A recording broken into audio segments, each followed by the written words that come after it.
Movie शुरू होती है जहां अगाथा 616 नाम का एक उल्का पिंड यानी एस्टेरॉइड अर्थ से टकराने वाला था, तो इंसानों ने उस पर न्यूक्लियर मिसाइल से हमला किया। इससे वो उल्का पिंड तो नष्ट हो गया, लेकिन न्यूक्लियर रेडिएशन के वापस अर्थ पे आने से यहाँ के सभी कोल्ड ब्लडेड जीव यानी चींटियां, मक्खियां और रेप्टाइल्स जैसे जीवों में म्यूटेशन हुआ और उनका आकार कई गुना बढ़ गया। ये सभी इंसानों का शिकार करने लगे। 1 साल तक चली इस लंबी लड़ाई में अधिकतर बड़े जीव मारे गए, लेकिन इसमें सारी मिलिट्री के साथ साथ गन्स और गोलियां भी खत्म हो गईं। इस लड़ाई में इंसानों की 95% जनसंख्या मारी गई। बचे हुए लोग जमीन के अंदर बने बंकर्स यानी तहखाने में रहने को मजबूर हैं, जिन्हें ये लोग कॉलोनी कहते हैं। अब हम कुछ दिन पहले का सीन देखते हैं। जब जोल अपनी गर्लफ्रेंड एमी के साथ था, तभी पहली बार एक विशालकाय कीड़े ने शहर पे हमला किया था। वे दोनों फौरन अपने घर जाते हैं, जहाँ सभी लोग डर के मारे शहर छोड़ के जा रहे हैं। इसी कारण वे दोनों अलग हो जाते हैं। जोल एमी से कहता है कि मैं तुम्हें ढूंढ लूंगा। अब रास्ते में जोल का परिवार उन मॉन्स्टर्स के हमले के बीच फंस जाता है। जोल कार से निकल जाता है, लेकिन उसके पेरेंट्स कार में ही फंस जाते हैं। जोल की मोम उसे जाने को कहती है और तभी उनकी कार पर एक विशाल काय मॉन्स्टर का पैर आ जाता है। अपने पेरेंट्स को आंखों के सामने मरता देख झोल सन्न रह जाता है। आसपास के लोग झोल को वहां से ले जाते हैं। तब से झोल इस हादसे से उभर नहीं पाया है। उस हादसे को 7 साल हो चुके हैं। झोल उसी ग्रुप के साथ है जिन्होंने झोल की जान बचाई थी। इस बंकर में सभी अपने अपने पार्टनर्स के साथ रहते हैं, सिवाय झोल के। झोल की घबराहट के चलते उसे बाहर जाके खाना लाने या मॉन्स्टर से लड़ने में शामिल नहीं किया जाता। झोल बंकर में सभी के लिए खाना बनाता है, सफाई करता है और पिछले 7 सालों से झोल ऐसे ही अपना जीवन जी रहा है। तभी एक दिन उनके बंकर में एक विशालकाय चींटी घुस जाती है। ग्रुप के सभी मर्द उस मॉन्स्टर से लड़ने के लिए तैयार होते हैं। झोल को भी इसका हिस्सा बनना था, लेकिन सभी उसे मना कर देते हैं। अब 4 लोगों का एक ग्रुप उस मॉन्स्टर को मारने जाता है और बाकी सभी थर्मल कैमरे से उन्हें देख रहे हैं। तभी उन 4 में से एक को वो मॉन्स्टर पकड़ लेता है। अपने साथियों को खतरे में देख झोल से रहा नहीं जाता और वो उन्हें बचाने चला जाता है। तभी उसे एक विशाल काय मॉन्स्टर की परछाई दिखती है। उस मॉन्स्टर के मुंह में उनका एक साथी है। ये देख झोल का डर उस पर हावी हो जाता है और झोल अपनी जगह पे जम जाता है। अब वो विशाल चींटी उसकी तरफ बढ़ती है। झोल अपनी आंखें बंद कर लेता है, लेकिन जैसे ही झोल अपनी आंखें खोलता है, उस चींटी का सर झोल के पैरों में होता है। ग्रुप के 2 लोगों ने उस चींटी को मार दिया था। इस घटना को भुलाने के लिए झोल रेडियो पे किसी से बात करता है। वो शख्स थी एमी। उस हादसे में एमी बच गई थी, लेकिन एमी की कॉलोनी यहाँ से बहुत दूर है, इसीलिए वो दोनों पिछले 7 सालों से मिले नहीं हैं। हम देख सकते हैं कि एमी को खोजने के लिए जोल ने कई सारे स्टेशन से बात की थी, तब जाके उसे एमी का पता चला। दोनों एक दूसरे से बात करके काफी खुश है। तभी अचानक से रेडियो बंद हो जाता है। आज मौत को अपने सामने देख झोल थोड़ा परेशान है। वो ऐसे बंकर में अपनी मौत का इंतजार नहीं कर सकता। वो हिम्मत करके अपने साथियों से पूछता है कि एमी की कॉलोनी यहाँ से कितनी दूर है। तो वो कहते हैं कि एमी की कॉलोनी यहाँ से लगभग 140 किलोमीटर दूर वेस्ट के कोस्टल बीच की तरफ है। जोल कहता है कि मुझे वहाँ जाना है। उसके साथी कहते हैं कि तुम्हें वहाँ पहुँचने में कम से कम 7 दिन लगेंगे और सबसे ट्रेन इंसान भी 3-4 दिन से ज्यादा ऊपर जमीन पर जिंदा नहीं रह सकता। लेकिन जोल ने अपना मन बना लिया था, या तो वो एमी से मिलेगा या फिर एमी से मिलने की कोशिश में अपनी जान देगा। जोल को लगता है कि वो यहाँ रहना डिजर्व नहीं करता, वो इन लोगों पर बोझ है। लेकिन शायद जोल गलत था। उसके दोस्तों ने जोल के लिए एक मैप बनाया ताकि उसे एमी की कॉलोनी ढूंढने में आसानी हो। अब जोल इतने सालों में पहली बार उस तहखाने से बाहर आया है। एमी की कॉलोनी वेस्ट की तरफ थी, लेकिन जोल को ये तक नहीं पता था कि वेस्ट कहाँ है। बिना कुछ जाने वो बस आगे बढ़ जाता है। कुछ ही दूर चलने पे जोल को किसी बड़े जीव की आवाज सुनाई देती है। वो फौरन पास के घर में छुपने जाता है, लेकिन वहाँ के पुल में पहले से ही एक भयानक मेंढक मौजूद है, जिसे झोल की खुशबू आ जाती है। झोल उसे देख के फिर से जाम हो जाता है। झोल का सफर शुरू होते ही खत्म। अब वो मॉन्स्टर अपनी जीभ से झोल पर हमला करता है, लेकिन कोई झोल को धक्का देकर वहाँ से हटा देता है। ये एक डॉग है। दरअसल ये मॉन्स्टर डॉग से थोड़ा डरते हैं। तभी वो मॉन्स्टर फिर से हमला करता है और इस बार वो झोल की टांग पकड़ लेता है और अपनी तरफ खींचने लगता है। तभी वो डॉग उस मॉन्स्टर की जीभ को काट लेता है और मॉन्स्टर की पकड़ छूट जाती है, जिसका फायदा उठा के झोल और वो डॉग वहाँ से भाग जाते हैं। अब वो डॉग एक बस में चला जाता है। दरअसल ये बस इस डॉग का घर है, लेकिन इस डॉग की ओनर मारी जा चुकी है। तभी झोल को दिखता है कि दीवार पे बोए लिखा है। झोल के बोए कहते ही वो डॉग उसकी तरफ देखता है।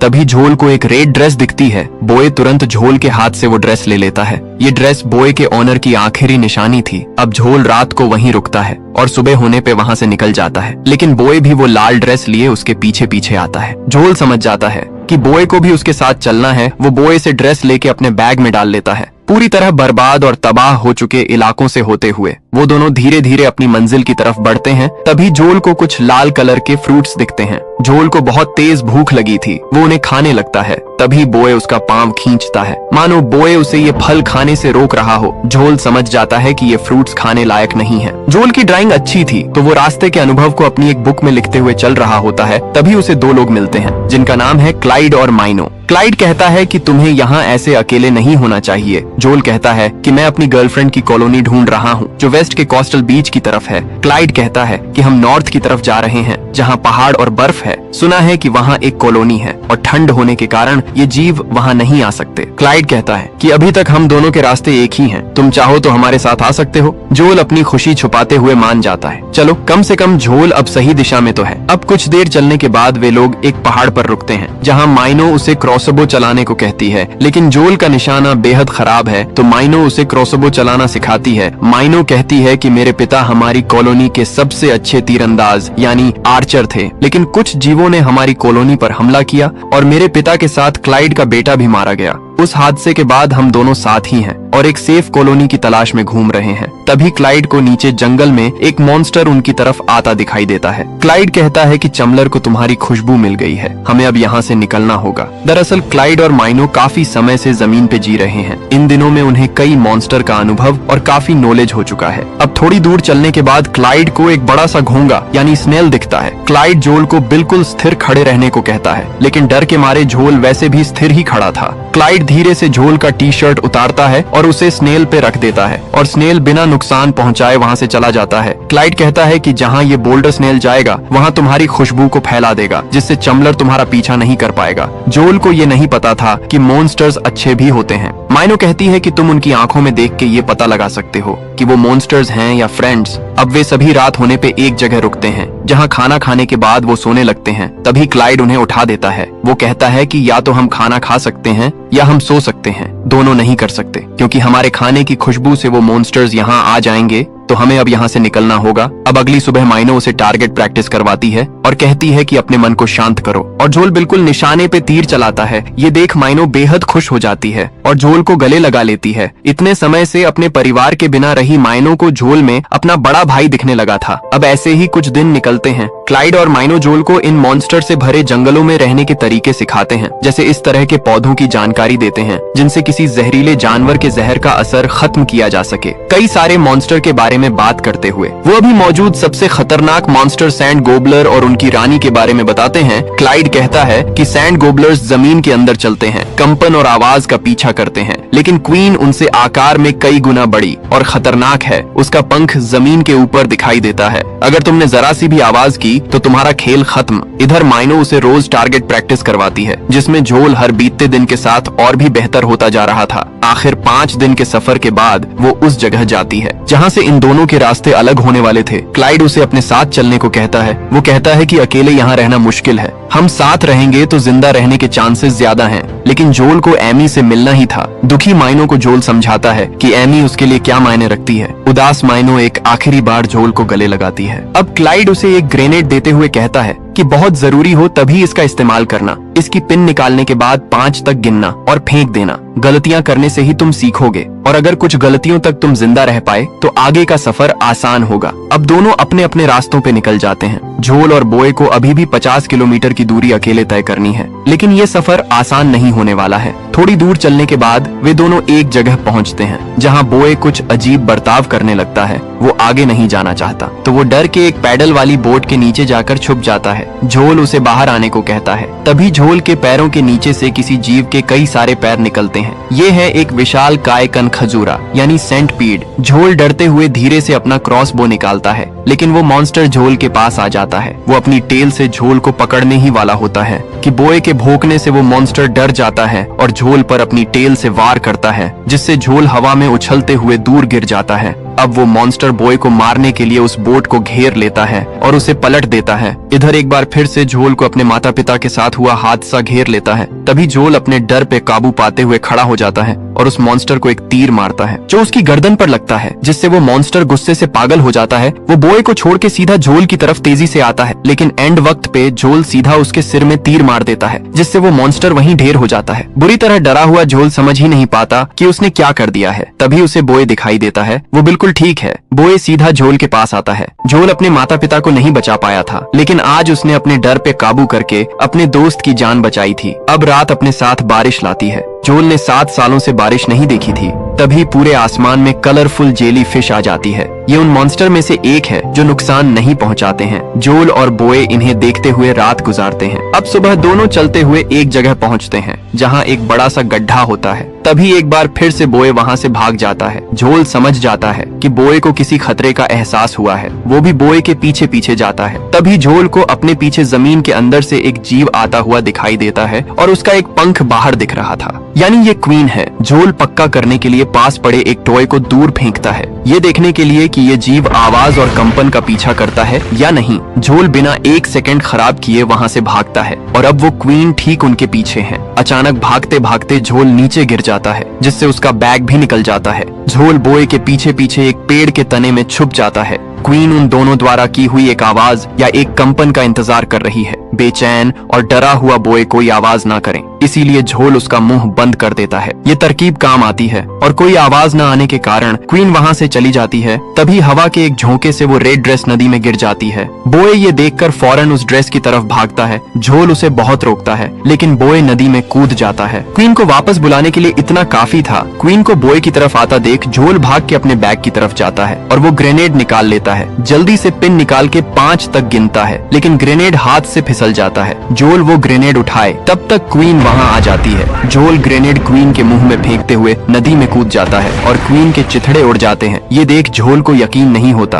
वो अपनी बहादुरी से बेहद खुश है, लेकिन साथ ही साथ वो बॉय से बेहद गुस्सा है। पानी से बाहर आके झोल देखता है कि उसकी बॉडी पे कई सारे लीच जैसे जीव चिपके हैं। घबराहट के मारे झोल की हालत खराब हो जाती है। वो एक एक कर सभी को हटाता है और इन सब का जिम्मेदार बॉय को ठहराता है। वो बॉय को बहुत डांटते हुए कहता है कि आज हम दोनों मारे जाते और ये घटिया रेड ड्रेस हमारी मौत का कारण बनती। इससे बॉय नाराज हो जाता है और झोल को छोड़ के वहाँ से चला जाता है। झोल भी गुस्से में है, लेकिन वो लड़खड़ाने लगता है। उन लीचेस के जहर से झोल को भ्रम होने लगता है। बेहोशी की हालत में आगे बढ़ते हुए वो एक जगह आके गिर जाता है। तभी उसे वो पौधा दिखाई देता है जो जहर को काट सकता है। झोल फौरन उसे खा लेता है। अब नशे में चूर झोल आगे बढ़ता है, लेकिन ज्यादा आगे नहीं जा पाता और एक जगह बैठ जाता है। तभी उसके सामने एमी आती है। वो एमी को देख के बेहद खुश होता है और उसे किस कर लेता है और उसी के साथ एक बार फिर से बेहोश हो जाता है। इस बार होश आने पे वो एमी की कॉलोनी में था। एमी को सच में अपने सामने देख झोल हैरान है, लेकिन एमी उसे आराम करने को कहती है। झोल कहता है कि इतने लंबे समय बाद किस करके बहुत अच्छा लगा। एमी कहती है कि तुमने मुझे नहीं, इन्हें किस किया था। इससे अच्छा तो झोल तू मर जाता। खैर, तभी आता है कहानी में ट्विस्ट। एमी कहती है कि यहाँ कुछ लोग आए हैं, उनमें से एक कैप्टन है जो हमें एक सेफ जगह ले जाएंगे जहाँ ये मॉन्स्टर्स नहीं आ सकते। हम कुछ ही दिनों में यहाँ से निकलने वाले हैं। जोल को ये सुनकर थोड़ा अजीब लगता है, लेकिन तभी एमी वहाँ से चली जाती है। जोल सिर्फ एमी के लिए आया था, लेकिन एमी के पास जोल के लिए वक्त ही नहीं था। अब जोल अपने रूम से बाहर आता है तो कॉलोनी की सुंदरता को देखकर वो हैरान हो जाता है। इतना काफी नहीं था कि बाहर आने पे उसे बीच भी दिखता है, यानी एमी की कॉलोनी अंडरग्राउंड तो थी, लेकिन पीछे समुंदर होने से वो लोग सेफ थे। ये मॉन्स्टर्स पानी में नहीं आ सकते। जोल को बाहर देख एमी उससे बात करने आती है। तभी पीछे से कैप्टन और उसके कुछ साथी वहां आ जाते हैं। एमी कहती है कि ये जोल है और ये 7 दिनों का लंबा सफर तय करके यहाँ पहुंचा है।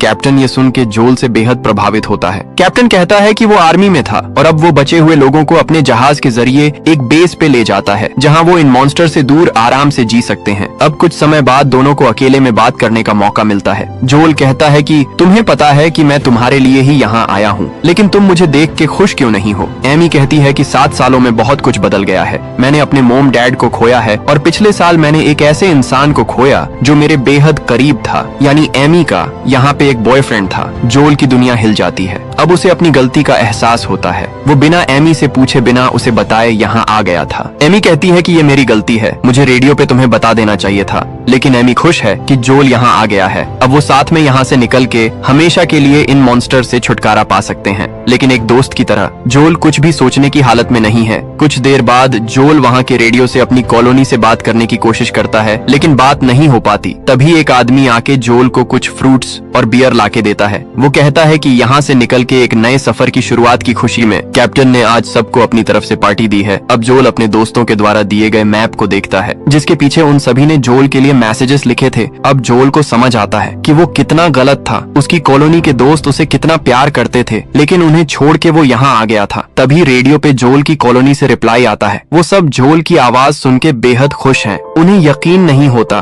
कि जोल सच में एमी की कॉलोनी पहुंच गया है। जोल उन्हें अपने साथ हुई सारी बातें बताता है। सभी ये सुन के हैरान थे कि जोल इतना सब कैसे कर पाया। जोल पूछता है कि तुम लोग कैसे हो। वो कहते हैं कि तुम्हारे जाने के बाद यहाँ कई बार हमले हुए, ये कॉलोनी अब सुरक्षित नहीं है। तभी रेडियो का कनेक्शन टूट जाता है। जोल के दिमाग में सब कुछ साफ हो जाता है। वो अपने दोस्तों को पीछे छोड़ के कैप्टन के साथ नहीं जाने वाला। वो फिर से अपने दोस्तों के पास जाने की तैयारी करता है। तभी उसकी नजर टेबल पर रखी बियर और उन फ्रूट्स पे पड़ती है। जोल को कुछ अजीब लगता है। वो अपनी बुक खोल के देखता है तो उसका शक यकीन में बदल जाता है। ये वही फ्रूट्स थे जिन्हें खाने के लिए बॉय ने मना किया था। जोल भाग के ये बात एमी को बताने जाता है, लेकिन बाहर सभी उस फ्रूट के नशे में हैं। एमी ने भी वो फ्रूट्स खा लिए थे। जोल उसे समझाने की कोशिश करता है, लेकिन एक एक कर सभी बेहोश होने लगते हैं। तभी पीछे से डायना जोल के सर पे वार करती है। होश में आने के बाद जोल खुद को और कॉलोनी के सभी लोगों को बंधा हुआ पाता है। दरअसल ये लोग कई सालों से यही करते आ रहे हैं। बची हुई कॉलोनी में जाते हैं और उनके खाने पीने के सामान चुराते हैं। कहानी का ट्विस्ट अभी बाकी था।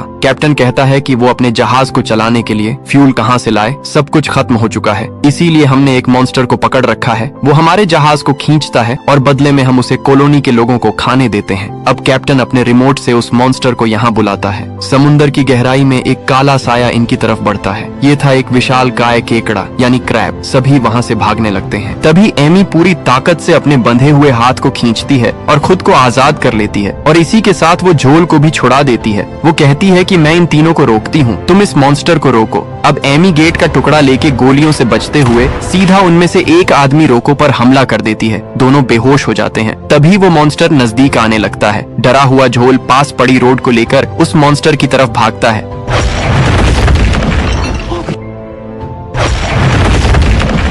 लेकिन उल्टा गिरने के कारण वो मॉन्स्टर उठ नहीं पाता। जोल उसे मारने ही वाला होता है कि ये देख कैप्टन अपने रिमोट से उस मॉन्स्टर को बिजली का एक झटका देता है और मॉन्स्टर के एक वार से जोल दूर जा गिरता है और दूसरे झटके के साथ ही वो मॉन्स्टर सीधा हो जाता है। इधर एमी को होश आता है तो उसे अपने सामने डायना दिखती है। अब दोनों के बीच फाइट शुरू हो जाती है, लेकिन डायना एमी को आसानी से हरा देती है। इधर वो मॉन्स्टर सीधा जोल की तरफ बढ़ता है। तभी अचानक से बॉय वहाँ आ जाता है और एक बार फिर से जोल और मॉन्स्टर के बीच खड़ा हो जाता है। क्योंकि ये मॉन्स्टर डॉग से डरते हैं तो वो मॉन्स्टर बॉय को देख के रुक जाता है। तभी कैप्टन डायना को कहता है कि उस कुत्ते को मार दो। डायना फायर करने ही वाली होती है कि एमी उसके हाथ पे मार के उसका निशाना मिस करवा देती है और ग्रेनेड सीधा मॉन्स्टर पे जाके लगता है। तभी कैप्टन खुद नीचे आके एमी को मारता है, जिससे एमी बेहोश हो जाती है। लेकिन ग्रेनेड लगने से वो मॉन्स्टर बेहद गुस्सा हो जाता है और सीधा कैप्टन को ही मारने उसकी तरफ बढ़ता है। लेकिन कैप्टन फिर से शॉक देता है, जिससे वो मॉन्स्टर जोल की तरफ मुड़ जाता है। अब जोल एमी की सुरक्षा के लिए बॉय को उसके पास भेजता है। बॉय भागते हुए एमी के पास जाता है और उसे चाटते हुए होश में लाने की कोशिश करता है। इधर मौका देख वो तीनों वहाँ से भाग जाते हैं। अब वो मॉन्स्टर जोल पे एक के बाद एक हमला करता है, लेकिन जोल हर बार बच जाता है। इधर एमी को होश आता है। वो अपने सामने पड़ी ग्रेनेड गन को उठा लेती है। इधर वो मॉन्स्टर जोल को पकड़ लेता है। वो फौरन एमी से वो ग्रेनेड गन मांगता है। एमी के गन देते ही वो सीधा उस मॉन्स्टर के मुंह की तरफ निशाना लगाता है, लेकिन तभी जोल की नजर उस मॉन्स्टर की आंखों में पड़ती है और उसे मायनों की कहीं बात याद आती है। आंखों में देखने से पता चलेगा कि मॉन्स्टर से खतरा है या नहीं, और जोल को इस मॉन्स्टर की आंखों में जो दिख रहा था वो था सिर्फ दर्द, जो उस चेन से हो रहा था, जिसमें शॉक देकर कैप्टन इस पे कंट्रोल करता है। जोल पूरे ध्यान से उस चेन पे निशाना लगाता है और उस पर ग्रेनेड फायर कर देता है, जिससे वो चेन टूट जाती है और उसी के साथ उससे जुड़ा करंट का वायर भी। जोल कहता है कि तुम आजाद हो। मॉन्स्टर जोल को छोड़ देता है। नीचे गिरते ही एमी जोल के पास आती है। अब मॉन्स्टर जोल के नजदीक आके रुक जाता है, मानो वो जोल को शुक्रिया कह रहा हो। अब वो मॉन्स्टर सीधा कैप्टन के जहाज की तरफ बढ़ता है। अपने जहाज पे पहुंचकर कैप्टन अपने रिमोट से शॉक देने की कोशिश करता है, लेकिन कुछ नहीं होता। उसके साथ ही समझ जाते हैं कि उनका अंत आ चुका है। देखते ही देखते वो मॉन्स्टर जहाज तक पहुंच जाता है और सबसे पहले डायना, फिर रोको और लास्ट में कैप्टन साहब को भी जिंदा निकल जाता है और साथ ही उस जहाज को भी नष्ट कर देता है। सब कुछ ठीक होने के बाद जोल वहाँ से अपनी कॉलोनी, अपने दोस्तों के पास जाने को तैयार था, लेकिन इतना कुछ होने के बाद एमी के मन में जोल के लिए फिर से फीलिंगलेस जाग उठी। जोल कहता है कि मेरे दोस्तों को मेरी जरूरत है। जोल एमी को अपनी बुक देता है। जिससे एमी को इन मॉन्स्टर से लड़ने में मदद मिले। जोल एमी को शुक्रिया कहता है क्योंकि उसी के कारण वो ये सफर कर पाया जिसने उसकी जिंदगी बदल दी। अब जाने से पहले हिम्मत करके वो एमी को किस कर देता है और एमी भी यही चाहती थी। इसके बाद जोल कहता है कि उसे जाना होगा। इस बार एमी जोल से कहती है कि मैं तुम्हें ढूंढ लूंगी। अब जोल बोए के साथ अपनी कॉलोनी की तरफ बढ़ जाता है। एक बार फिर से 7 दिन का भयानक सफर तय करते हुए, कई मॉन्स्टर से बचते हुए जोल और बोए आखिरकार अपनी कॉलोनी पहुंच जाते हैं। लेकिन वो जगह बाहर से पूरी तरह तबाह हो चुकी है। जोल अंदर जाकर देखता है तो उसे वहाँ उसके सारे दोस्त मिल जाते हैं। सभी जोल को फिर से देख खुशी से पागल हो जाते हैं। अब जोल रेडियो पे सभी के लिए एक मैसेज देता है। वो कहता है कि मैंने जमीन पे 15 दिन गुजारे हैं। मैं अगर जिंदा हूँ तो एक डॉग और 2 अनजान लोगों की मदद से, और अगर मैं ये कर सकता हूँ तो कोई भी कर सकता है। ऊपर जमीन पर रहना आसान नहीं है, लेकिन यूं छुप के रहना भी समस्या का हल नहीं। मेरा अनुभव इस सफर में आपकी मदद करेगा। मैं और मेरे दोस्त नॉर्थ के पहाड़ों की तरफ जा रहे हैं, जहाँ की बर्फ में ये मॉन्स्टर्स नहीं आ सकते। सफर मुश्किल होगा, लेकिन आजादी के लिए इतना तो करना होगा। हम देखते हैं कि जोल के इस सफर से प्रेरित होके बाकी बचे हुए लोग भी अपने अपने बंकर से निकलकर खुली हवा में सांस लेने को आ जाते हैं। उनमें से एक एमी की कॉलोनी भी थी। जोल अपने दोस्तों के साथ क्लाइड और माइनो के रास्ते पे आगे बढ़ जाता है, लेकिन आखिर में एक ट्विस्ट है। बर्फीले पहाड़ों पे जोल का ये मैसेज क्लाइड और माइनो भी सुन रहे थे। माइनो कहती है कि बर्फीली मकड़ियां उन्हें खा जाएंगी। क्लाइड कहता है कि जोल संभाल लेगा, और इसी सीन के साथ ये कहानी यहीं पर खत्म हो जाती है। दोस्तों, आपको वीडियो कैसी लगी? लाइक और कमेंट करके जरूर बताना।